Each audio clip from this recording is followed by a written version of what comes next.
Ler a palavra do Senhor nessa noite. Hoje nós vamos dar sequência à nossa série de estudos bíblicos sobre a vida do apóstolo Paulo. Hoje nós estamos estudando o estudo de número 2. Esse estudo de número 2, trabalhando aí uma série de 5 estudos. E hoje nós vamos trabalhar sobre o convertido fervoroso. Na semana passada eu ministrei da idade do seu nascimento até os 28 anos. E hoje eu vou estar ministrando dos 28 anos do apóstolo Paulo até os seus 41, tá bom? Então tem muita coisa para a gente poder conhecer hoje a respeito desse apóstolo. Abra a sua Bíblia, por gentileza, em Atos dos Apóstolos, capítulo 9, versículo 2. Essa é a nossa base bíblica de hoje, nosso texto bíblico, que trabalha exatamente esse conceito, junto com você, que vai estar lendo comigo nessa noite. Atos 9, 2, que está trabalhando bem assim. E pediu-lhe cartas para Damasco, como também para as sinagogas, a fim de que as encontrassem desde o caminho, quer homens, quer mulheres, e conduzisse presos a Jerusalém. Amém? Vamos fazer uma oração em nome de Jesus. E você vai me ajudando para a glória de Deus, e a gente vai meditar nesse segundo estudo bíblico de hoje. Senhor, nós te agradecemos e pedimos a bênção do Senhor sobre esse trabalho, que o Senhor fale conosco, em nome de Jesus, operando no nosso coração. Assim nós te louvamos e te agradecemos. Amém. Podeis assentar, meus amados irmãos. A introdução do nosso estudo bíblico de hoje, ela procura trabalhar exatamente um conceito bem interessante sobre esse período da perseguição que o apóstolo Paulo ele trabalha. É o próximo slide, viu? O período da perseguição que o apóstolo Paulo trabalha é exatamente contra a igreja de Deus. E essa atenção que você vai estar trabalhando comigo nessa noite, trabalha exatamente essa exploração, de entender quem é Paulo antes de aceitar a Jesus. Semana passada eu falei sobre o processo da conversão. Eu falei sobre o testemunho. E às vezes a gente não entende o que é testemunho. Testemunho não é autobiografia. Testemunho é bem simples para você guardar. Testemunho é entender 3 coisas. Quantas coisas, irmãos? Quantas coisas? Quem era você antes de Jesus? O que aconteceu com a sua vida quando você encontrou Jesus e como está a sua vida agora. Pegou? Testemunho é isso. Como era você antes, o que aconteceu quando você teve encontro com Jesus e como está a sua vida agora. E hoje a gente vai entender sobre o testemunho da vida de Paulo. Eu quero mostrar para vocês a sequência do estudo. Hoje nós estamos no estudo 2, vamos entender sobre o apóstolo Paulo, o convertido fervoroso. Semana passada trabalhamos aí sobre esse judeu praticante, ainda faltam alguns estudos, ou 3, nós vamos trabalhar sobre, na próxima semana, sua nova fonte de espiritualidade. O estudo 4 trabalha aí, como penúltimo estudo, sobre Paulo, um missionário, vamos trabalhar as viagens missionárias do apóstolo, e vamos finalizar como o último estudo, que é o estudo 5º, no final do mês de janeiro, sobre o apóstolo Paulo, um prisioneiro que é também o organizador das igrejas. E qual é a base que eu estou utilizando para poder fundamentar esse texto, ou seja, fundamentar esse estudo? Eu estou utilizando alguns livros, algumas pesquisas que trabalham sobre o apóstolo Paulo. Um desses textos é esse aqui, que está em minhas mãos, do Carlos Mestras, Paulo o Apóstolo, um trabalhador que anuncia o Evangelho. Esse amarelinho aqui vale muito a pena, você que gosta de estudar a Palavra de Deus, ele é da editora Paulus. Hoje eu vou estar utilizando outro texto que eu não citei semana passada, mas esse é específico para hoje. Esse é do Hernandes Dias Lopes. Paulo, o maior líder do cristianismo, é da editora Agnus. Ele traz detalhes aí muito interessantes para você que quer estudar um pouco sobre Paulo nesse processo de perseguição. Também vou estar utilizando mais 2 livros, que é esse aqui, ó. Eu fiz o resumo desse material, que é Paulo, Apóstolo da Graça. Nós vamos entender sobre vida, cartas e teologia, do F.F. Bruce, um material sensacional para entender quem é o apóstolo Paulo. E esse aqui da editora CPAD, a vida do apóstolo, a vida e os tempos do apóstolo Paulo, que é esse último que está aí, que você está vendo no nosso slide. Para a gente entender o nosso estudo de hoje, eu gostaria que você deixasse a sua Bíblia aberta, porque hoje a gente vai trabalhar muito a Bíblia. E aí eu vou pedir ao pessoal do slide para não mudar quando eu citar os versículos bíblicos, tá bom? Mantenha o versículo do slide, que já está aqui, que já facilitou para mim, até porque eu já deixei ele marcado para a gente poder conseguir.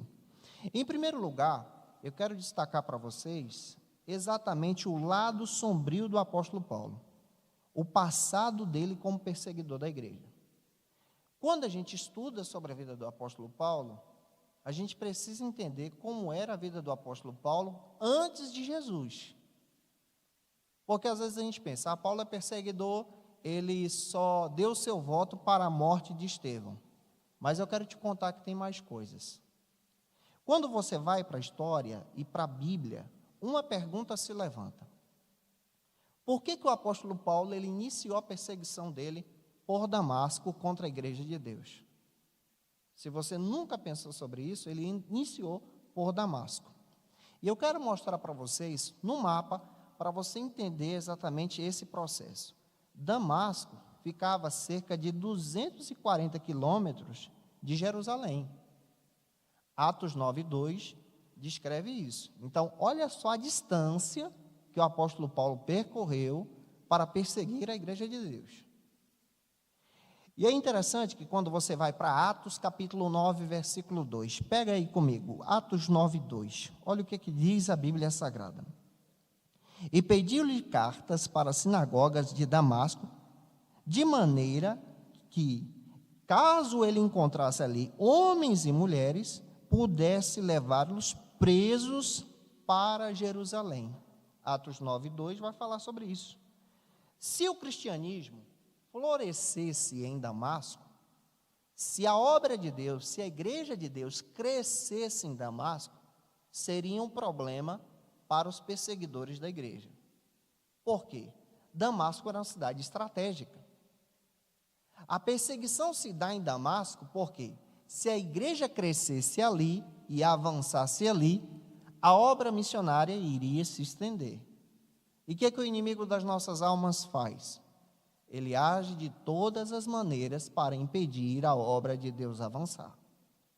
Então, essa iniciativa de Paulo em ser um perseguidor da igreja, iniciando o seu processo de perseguição em Damasco, é uma estratégia do inimigo para barrar a obra de Deus, para parar a obra de Deus, para silenciar a voz da igreja. Mas deixa eu te contar uma palavra de Deus nessa noite, você que está aqui, que veio estudar exatamente conosco esse estudo bíblico. Quando Deus ele traça um plano, glória a Deus. Quando Deus ele tem um projeto, glória a Deus. Quando Deus ele traça uma estratégia, glória a Deus. Não há ninguém, não há inimigo, não há estratégia do inimigo, não há projeto do inimigo que venha parar a marcha da igreja. Se é uma verdade isso, dê um glória a Deus. Vamos para o Novo Testamento. O Novo Testamento também vai descrever Paulo, aí eu vou entrar em detalhes. Vai descrever ele como uma fera selvagem. Quem fala sobre isso é o Hernandes Dias Lopes. E isso está descrito em Atos 9, 1 e 2. Olha o que diz o versículo 1 de Atos 9. Diz assim, na minha Bíblia diz o seguinte: e Saulo respirava. Eu queria que você deixasse esses detalhes, porque tem detalhes aqui. E Saulo respirava ameaças de morte contra os discípulos do Senhor. Esse homem é um homem maligno. A pessoa está respirando ameaça de morte contra a igreja de Deus. E era contra os discípulos do Senhor. Ele fica tanto com vergonha disso, da sua maneira como ele perseguia a igreja, que depois de convertido, crente e apóstolo, ele dá testemunho daquilo que ele fazia. Olha para o texto de 1 Timóteo, capítulo 1, versículo 13. Eu até frisei aqui o versículo para você ver. Olha o que ele diz. Ele próprio declarou anos mais tarde, chega cerca de 30 anos depois. Sabe o que ele disse a respeito disso? Ele diz, ai de mim, que fui o que, meus irmãos? Que fui o que? Blasfemo. E perseguidor e opressor da igreja. Ele vai dizendo aquilo que ele fazia antes: blasfemo, perseguidor e opressor. Esse homem era um homem maligno contra a igreja de Deus. Ele diz: ai de mim que era dessa maneira. Mas é interessante que quando nós estudamos a revelação, nós descobrimos outra coisa, que a graça de Deus alcançou esse homem que era uma fera feroz. Vamos entender isso. Olha o que ele vai dizer em 1 Coríntios, capítulo 15, versículo 9. Eu até frisei o versículo, hoje você vai meditar comigo na Bíblia. Amém, irmãos? Eu posso continuar assim? Vamos para a palavra. Olha o que diz o texto, ó. 1 Coríntios 15, 9. Sabe o que ele diz do seu passado? Ele vai contando a história do seu passado. Isso aqui é interessante por quê? Porque às vezes a gente pensa, tudo sobre Paulo está em Atos. Não. Você precisa olhar as cartas e entender como ele era antes, para entender a riqueza das cartas depois. Em 1 Coríntios 15, 9, ele dá o testemunho dele. Olha o que ele diz, ó. Porque eu sou o menor dos apóstolos. Aí ele vai dizendo, ó, que não sou digno de ser chamado de apóstolo. Eu não tenho dignidade para ser chamado de apóstolo. Por quê? Porque eu persegui a igreja de Deus. Ele vai dando detalhes do que ele fazia. Em Gálatas, é outro texto. Gálatas capítulo 1, versículo 13. Olha o que ele diz em outra carta sobre o seu passado. Gálatas. Olha o que ele vai dizer, ó. Porque já ouvistes de qual foi a minha conduta no judaísmo, como de sobremaneira perseguia a igreja de Deus. E tem uma palavra que eu frisei aí: e a assolava. Assolar é destruir, irmãos. Assolar é entrar para a destruição, é partir para cima. E ele vai contando: eu perseguia a ponto de destruir, de assolar, de oprimir a igreja de Deus. Vamos para mais detalhes. Atos capítulo 8, versículo 3. Hoje eu quero ministrar a Bíblia para você conhecer a vida desse homem. Atos 8, 3. Sabe o que a gente vai ler? E Saulo assolava a igreja, perseguia violentamente. Aí ele assolava como? Olha os detalhes: entrando pelas casas, fazendo o quê? Arrastando homens e mulheres. A Bíblia diz, ó, arrastando homens e mulheres, e os encerrando na prisão. Então não é só Estevão, tem mais gente que esse homem perseguia. Olha outro texto, Atos 9, 21. Vamos para a Bíblia. Olha a informação que ele dá sobre o seu processo de perseguição. O povo, a fama dele, como percorria, como as pessoas o conheciam. Não é este que em Jerusalém perseguia os que invocavam o nome de Jesus, e para isso veio aqui, a fim de levar preso aos principais dos sacerdotes?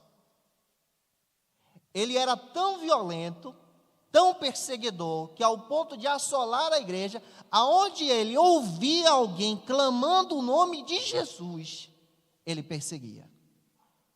Observa como ele está se levantando contra Jesus. Primeiro ele se levanta contra a igreja, contra a noiva do Cordeiro. Depois ele começa a se levantar agora, procurando briga contra o nome de Jesus. Olha o que a Bíblia vai dizer mais. Glória a Deus. Atos capítulo 22. Vamos para a palavra. Atos 22, 4. Ele vai declarando nos seus testemunhos: persegui a religião do caminho até a morte. Se você não sabe, eu vou te dar um detalhe. O primeiro nome da igreja cristã é religião do caminho. Olha o que ele vai dizer, ó. Persegui os cristãos, a religião do caminho, até a morte. Ele mandava matar as pessoas. Persegui a religião do caminho até a morte. prendendo e metendo nas prisões homens e mulheres. Violento. Olha para Atos capítulo 26 agora, vamos para outro texto. Atos 26, versículos 9 ao 10. Olha o que ele vai dizer. Ele mesmo faz questão de reconhecer isso. Bem tinha eu imaginado contra o nome de Jesus, o Nazareno. Ele perseguia, ele assolava a igreja, ele destruía a igreja, ele mandava matar os cristãos. Passou a perseguir o nome de Jesus. E agora ele está se levantando contra o nome de Jesus, o Nazareno. E que eu devia praticar muitos atos, foi o que fiz em Jerusalém. Encerrei muitos santos nas prisões. E quando, esse detalhe é importante, e quando os matavam, eu dava o meu voto contra eles. É Paulão que está dizendo isso aqui. Ele é um homem perseguidor. Ele se levanta como fera feroz contra a igreja de Deus. Observe que é testemunho. Testemunho é olhar para quem você era antes. Como era a sua vida contra Jesus, longe de Jesus. E ele está dizendo, olha, longe de Jesus, eu persegui a igreja de Deus, eu assolava a igreja de Deus, eu persegui o nome de Jesus. Mas deixa eu te contar uma coisa, esse homem que perseguia a igreja de Deus, que assolava a igreja de Deus, que perseguia o nome de Jesus, teve um encontro com Jesus de Nazaré e foi transformado. Em segundo lugar, eu quero mostrar para você o que foi acontecendo. Já perto de Damasco, Deus então intervém. Deus então age. Tem alguém aqui que acredita que Deus age na história, sim ou não? Não, eu vou perguntar e você responde com clareza. Você crê que Deus age na história da vida de alguém? Se acredita, levanta a tua mão e dá aquele glória que você trouxe. Então ele já deu testemunho de quem ele era. Agora ele vai dizer o que aconteceu. Ele vai contar o que aconteceu. Perto de Damasco, Deus agiu. Deus veio. Jesus veio. Observe. Ele perseguiu a noiva do Cordeiro. Perseguiu o nome de Jesus. E passou a perseguir o próprio Jesus. Ele foi procurar briga com quem ele não aguentava. Já viu aquele tipo de pessoa que procura briga com quem não aguenta? É ele. Procurou briga com o próprio Jesus. Chamou Jesus para briga. E sabe o que a Bíblia diz? Jesus veio. E olha para o texto. Deus intervém e vai mudar a história desse homem. Sabe como Deus começa mudando a história desse homem que era perseguidor? Deus joga ele no chão. Aquele que se levanta contra a obra de Deus, contra a casa de Deus, contra o povo de Deus, contra o nome de Jesus, sabe como Jesus trabalha? Joga ele no chão. Ele vai ao pó. Deus intervém, Deus trabalha e Deus o lança no chão. Vamos para a palavra, Atos capítulo 26, pega comigo aí, Atos 26, folheie comigo, Atos 26, versículos 12 ao 14, olha o que ele vai testemunhar a respeito da sua própria ação e como Jesus trabalhou de uma forma poderosa. Atos capítulo 26, versículo 12 ao 14. Agora eu quero ler só o versículo 14. Todos, quando Jesus veio, todos caímos por terra. Ele vai dizer, olha, não foi só ele. Versículo 14 diz o seguinte, todos, toda a minha comitiva caiu por terra quando Jesus veio. Então ouvi uma voz que dizia em aramaico: Saulo, Saulo, por que você está me perseguindo? Ele desafiou Jesus, ele perseguiu Jesus, e Jesus apareceu para ele e o lançou por terra, e exatamente colocou sobre a boca de Saulo, Paulo aqui, um anzol, pescando esse homem para a glória e honra do nome de Jesus. Vamos para a palavra. A Bíblia faz questão de dizer que quando ele teve esse encontro com Jesus, aconteceu uma série de ação ou uma série de ações discipuladoras que a igreja realizou. Primeiro, esse homem foi levado cego. Foi levado cego para Damasco, a uma rua chamada Direita. Esse homem teve que ser lançado no chão, teve que perder a visão, teve que ser carregado por alguém, para entender que quem manda na história, quem manda na igreja é Jesus. E olha para o texto, ele faz questão de dizer que ele foi para a casa de um irmão chamado Judas. Ele perseguia a igreja, perseguia os crentes e foi parar na casa de um crente, chamado Judas, na rua Direita. E sabe o que a Bíblia faz questão de dizer? Que ele foi encontrado lá, fazendo uma coisa que todo crente faz depois que encontra Jesus. Ele estava lá por 3 dias, orando e jejuando, e ainda cego.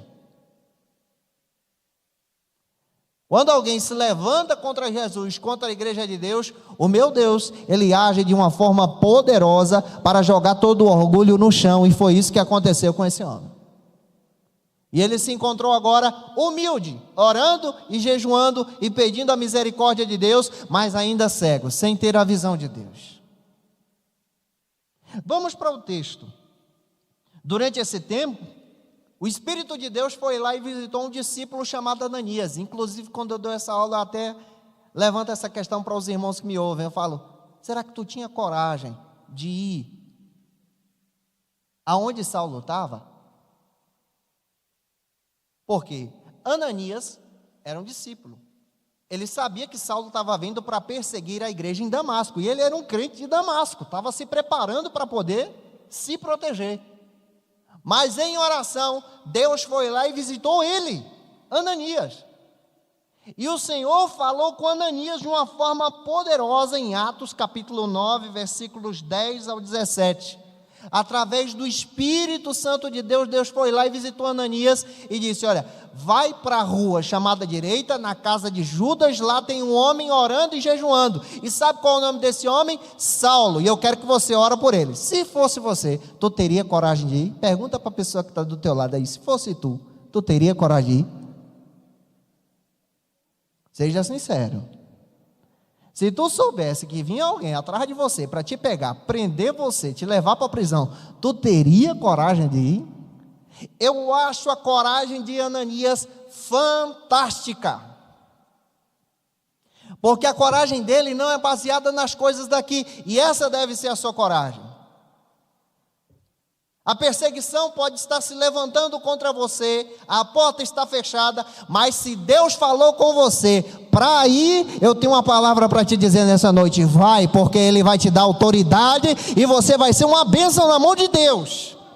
Vai, ele foi. E a Bíblia diz que ele foi, é interessante você olhar para isso, ele orou e Deus fez um milagre. Algumas coisas, algumas situações aconteceram com Saulo mediante a queda. A primeira foi a queda. O que aconteceu? Olha, eu estou explicando para você o que é testemunho. Quem era antes, o que aconteceu. Primeiro aconteceu a queda. Quando Saulo teve encontro com Jesus, quando Paulo teve encontro com Jesus, ele precisou ser lançado no chão. Teve a queda. Às vezes tem situações na nossa vida que para termos experiências com Jesus, precisamos ser lançados no chão. Às vezes você pode ser lançado no chão da área financeira. Você pode ser lançado no chão da área de relacionamentos, no chão da área empresarial. Você pode perder tudo, Deus pode agir lá e jogar você no chão. E ele caiu. E o projeto da viagem de perseguição foi mudado, porque esse homem veio a cair, porque Deus interveio. Segundo, sabe o que aconteceu quando ele se converteu? Cegueira. Ele reconheceu que a visão dele antes, a visão do mundo que ele carregava, era uma visão de trevas, cega, vazia. E às vezes, quando a gente é guiado pelo mundo, a gente é guiado por essa visão de trevas, de cegueira espiritual, a gente não sabe o que está acontecendo, mas quando Jesus vem, Ele vem para abrir os teus olhos para a glória de Deus e te colocar de pé. Esse homem passou por esse processo de ressurreição espiritual. Ele precisou ficar cego para entender que ele não era nada sem Jesus. Olha outro detalhe. Terceiro, sabe o que aconteceu com esse homem? Esse homem compreendeu o que é um aborto espiritual. Ele entendeu que ele foi o último a ser resgatado por Jesus. De forma abortiva, ele entendeu, olha, eu fui resgatado. Quem fala sobre isso é o Carlos Mestres. Saulo entendeu que ele foi resgatado pelo próprio Jesus. Depois da ressurreição, Jesus foi lá e visitou ele. E ele se coloca como um filho abortivo pela graça de Deus. E em quarto lugar, ele dá o testemunho dizendo, ó, eu fui apanhado. Deixa eu te contar uma coisa extraordinária. Há processos de salvação que quando a pessoa se converte, ela aceita Jesus pelo amor. Ela aceita Jesus pela graça de Deus, ela sente o amor de Deus, ela abraça Jesus, ela se converte, ela vem pela misericórdia, mas há processo de salvação que alguém tem que ser apanhado. E o de Saulo foi assim, Deus foi lá e apanhou esse homem de surpresa, e transformou esse homem de surpresa. Deus foi lá e apareceu para esse homem. E quando Deus apareceu para esse homem compreendeu completamente o que é uma vida transformada. Tem alguém aqui nessa noite que já foi resgatado por Jesus? Retorne, por favor. Terceiro, nós vamos trabalhar agora sobre a conversão de Paulo e essa experiência transformadora que ele trabalha. A ruptura aqui demonstra exatamente essa ideia desse acolhimento com Deus. Vamos para Atos capítulo 9, versículo 4. Olha para Atos capítulo 9, versículo 4. Atos 9, 4.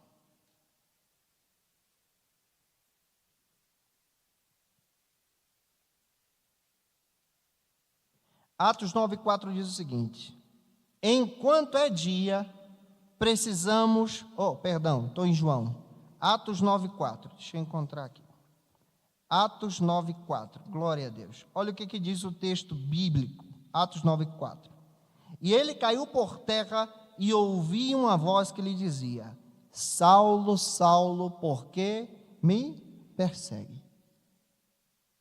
Ele entendeu que a vida religiosa que ele estava vivendo não era uma vida que deveria ser direcionada por Jesus. Eu falei sobre essa vida religiosa semana passada, está até disponível no canal da igreja. Quando ele entende isso, ele compreende agora uma vida de ruptura. Como assim, pastor? Olha, para você ser cristão, você precisa ter um relacionamento com Jesus. E ele entendeu esse relacionamento com Jesus. Em Romanos capítulo 3, versículos 21 ao 26, ele faz questão de falar sobre esse relacionamento. Ele diz que estava morto para o pecado, morto em pecado, mas pela misericórdia de Deus e a graça, ele foi alcançado. E quando você olha para a palavra, você vai saber que ele faz questão de dizer, eu fui blasfemo, fui perseguidor da igreja, agi contra o povo de Deus. E o que aconteceu com esse homem? Uma transformação espiritual. E como essa transformação se deu? Aconteceu um processo com ele. Primeiro, ele deixou de confiar na lei. Observe que ele vivia pela lei. Ele respirava a lei. Antigamente, no judaísmo, especialmente nesse processo, olhando para o Antigo Testamento, a lei ensinava que tudo depende de você. Tudo depende de mim. A adoração depende de você. O sacrifício precisa ser apresentado diante do Senhor Você não poderia comparecer diante do altar do Senhor de mãos vazias. Tudo depende de você. Mas quando você vai agora para a graça e para a misericórdia, quando você tem um encontro com Jesus, a vida espiritual muda. Você passa a entender outro processo. Antigamente você entendia, tudo depende de você. E é engraçado que quando você tinha uma vida longe de Jesus, se você veio do catolicismo, você vai descobrir assim, se você participar da missa, se você realizar, por exemplo, determinadas orações ou rezas, ou práticas de misericórdia com alguém, ajudar um necessitado, você então está de bem com a vida na tua espiritualidade. Tudo depende de você. Mas agora, ele passa a entender outro processo. Ele passa a entender outra abordagem. Na salvação, na graça, nada depende de mim. Nada depende de você. Tudo depende de Jesus. Tudo vem da parte de Jesus. Tudo vem da direção de Jesus. Tudo vem do trabalhar de Jesus. Estamos aqui nessa noite por causa da misericórdia de Jesus.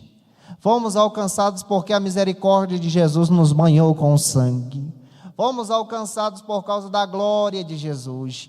Quando oramos, nós reconhecemos que estamos de joelhos por causa de Jesus. Quando nós glorificamos, nós entendemos que a salvação nos resgatou, fomos alcançados pela salvação por causa da graça e da misericórdia de Jesus. Ele foi lá e nos resgatou. Tem alguém aqui nessa noite que foi resgatado por Jesus? Resgatada por Jesus?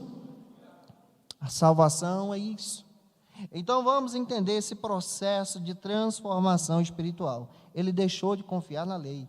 Vamos pegar comigo. Abra sua Bíblia em Gálatas capítulos 2, versículos 20 e 21. Vamos para a Bíblia. Gálatas capítulo 2, versículos 20 e 21. Olha o que ele faz questão de testemunhar a respeito dessa misericórdia de Deus sobre a sua vida, da graça de Deus. Tem alguém aqui nessa noite que foi alcançado pela misericórdia de Deus? Tem? Glória a Deus. Olha o que ele faz questão de dizer. Gálatas 2, versículos 20 e 21. Olha o que ele diz de uma forma muito clara pela palavra. Fui crucificado com Cristo. Glória a Deus.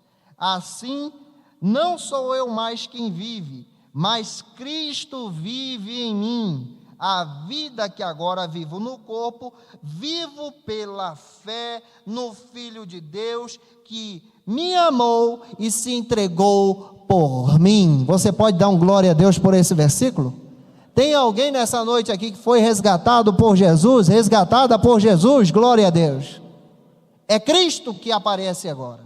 Ele vai dando outras dicas. Olha, é Cristo que vive em mim, é Cristo que trabalha em mim. Olha o versículo 21.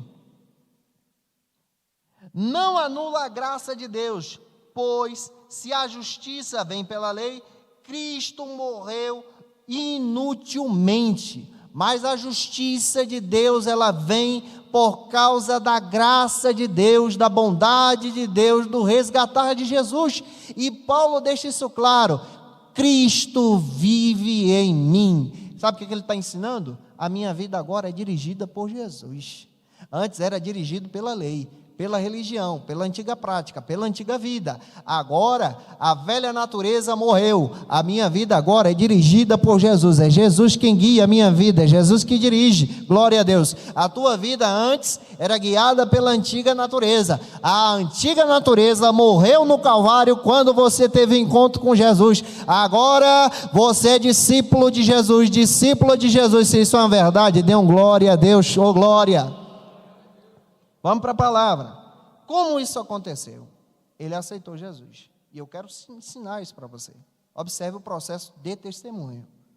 Antes de Jesus, o que aconteceu e como está a vida agora. No processo do discipulado, há necessidade de você entender a maturação espiritual. O processo de maturação espiritual de Paulo foi um processo lento, irmãos. Tem gente que pensa que Paulo converteu converteu, nessa semana, na outra já estava pregando no culto. Tem gente que pensa que Paulo converteu, ele conhecia muito da lei, na outra semana ele já estava pregando no culto. Não. Ele precisou passar pelo discipulado. Me ajude a pregar nessa noite. Diga para a pessoa que está pertinho de você, diga para essa pessoa com muito carinho, todos nós precisamos passar pelo discipulado. Tem que amadurecer. Tem muita gente que morre espiritualmente porque ainda não está no tempo espiritual. Não tem a paciência de esperar. Quer chegar logo nas alturas. Quer os melhores lugares. Quer estar nos melhores congressos. Quer estar nas melhores posições. Mas não passou pelo processo de amadurecimento espiritual. E o processo de amadurecimento espiritual vem através de um relacionamento com Jesus e o tempo. Não adianta colocar sobre os ombros de uma pessoa uma grande responsabilidade espiritual se essa pessoa ainda não está preparada para assumir essa grande responsabilidade espiritual. E eu não falo isso a respeito de questões de idade, não é isso.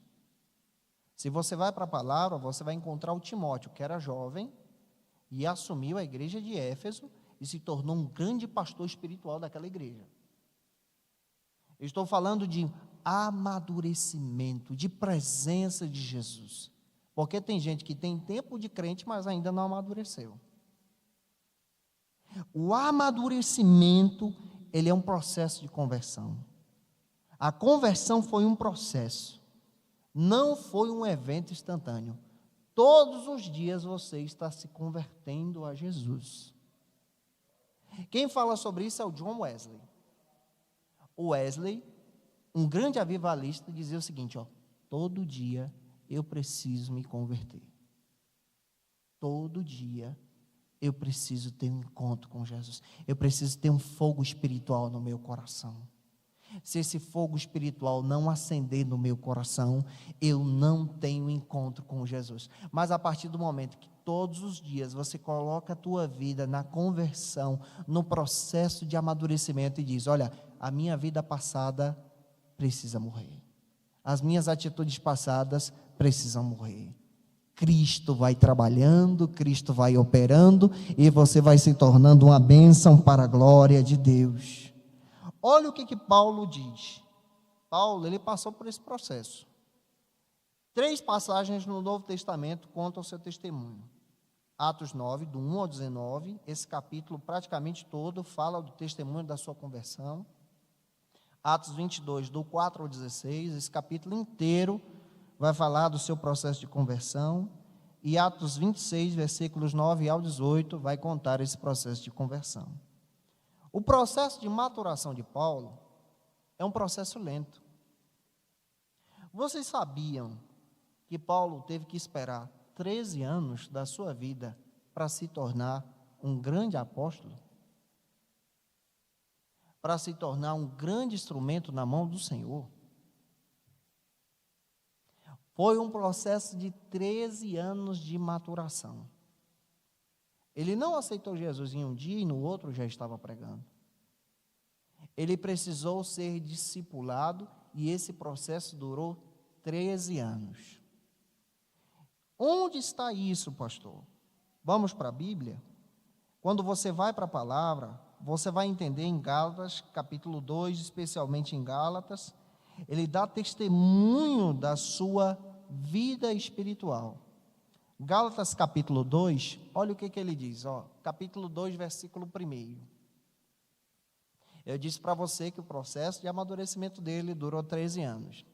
Mais um ano depois do seu retorno para Jerusalém. Ele aceitou Jesus aonde? Em Damasco. Em Damasco. Mas quando os judeus de Damasco, da sinagoga de Damasco, descobriram que ele tinha aceitado a Jesus e abandonado a fé judaica, tentaram matar ele.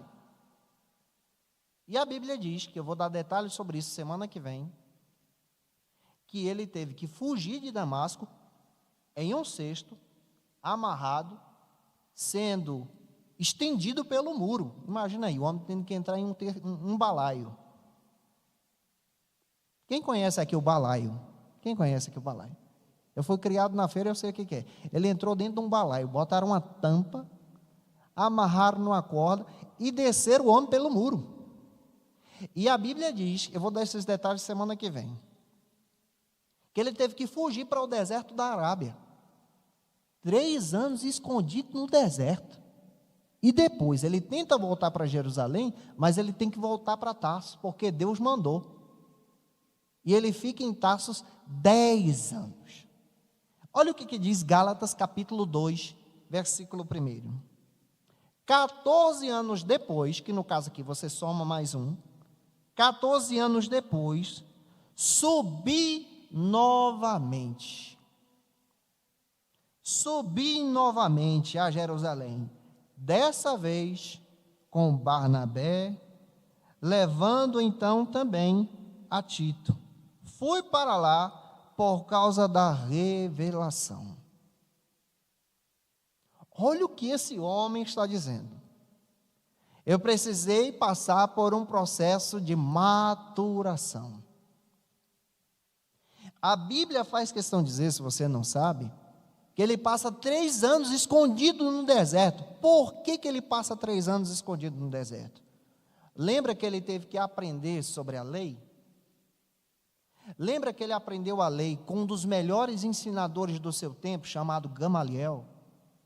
E ele se tornou um dos melhores alunos de Gamaliel, ele conhecia a antiga lei.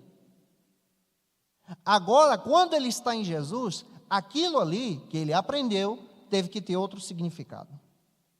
3 anos ele precisou ir para o deserto, se esconder de todo mundo e ter um encontro sozinho com Jesus e aprender sobre a palavra de Jesus, sobre a direção de Jesus, o testemunho de Jesus. Isso é discipulado.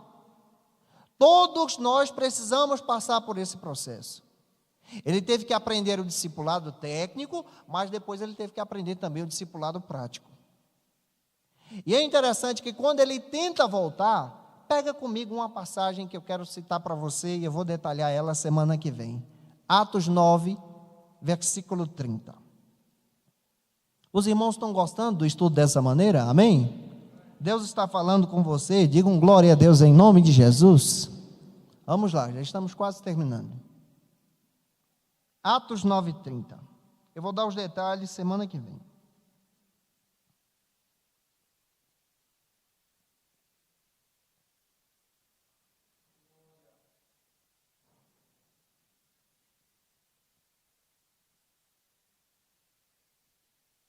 Atos 9:27. Olha o que diz Atos 9:27. Então Barnabé levou Saulo, aos apóstolos, e lhe contou tudo o que havia acontecido com Saulo, e como o Senhor havia falado com ele em Damasco, e como ele havia pregado Jesus corajosamente.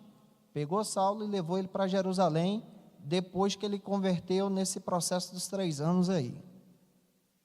Assim, Saulo com os discípulos ficou com eles e andava em Jerusalém, pregando corajosamente o nome de Jesus. Observa, as pessoas sabiam que ele era um perseguidor. Mas ele volta para Jerusalém e começa agora a pregar sobre Jesus, depois de passar pelo seminário. Falava, e olha outro detalhe, discutia com os judeus. Ele não só pregava, ele procurava confusão. Está na Bíblia, ele discutia, ele ia debater. Já viu aquele novo convertido empolgado? Que entra nos debates que você vê assim, isso é problema? Ele fazia isso. Ele discutia com os judeus. E ele discutia também com os de fala grega. Ele não discutia só no idioma dele, não. Ele ia discutir até com os que falavam em grego. E olha que detalhe. Mas eles tentavam matá-lo. Sabendo disso, os irmãos o levaram para Cesareia. Os irmãos pegaram ele e o levaram para Cesareia com o objetivo de levar ele para Tarso e mandar ele embora. Agora, olha para o versículo 31.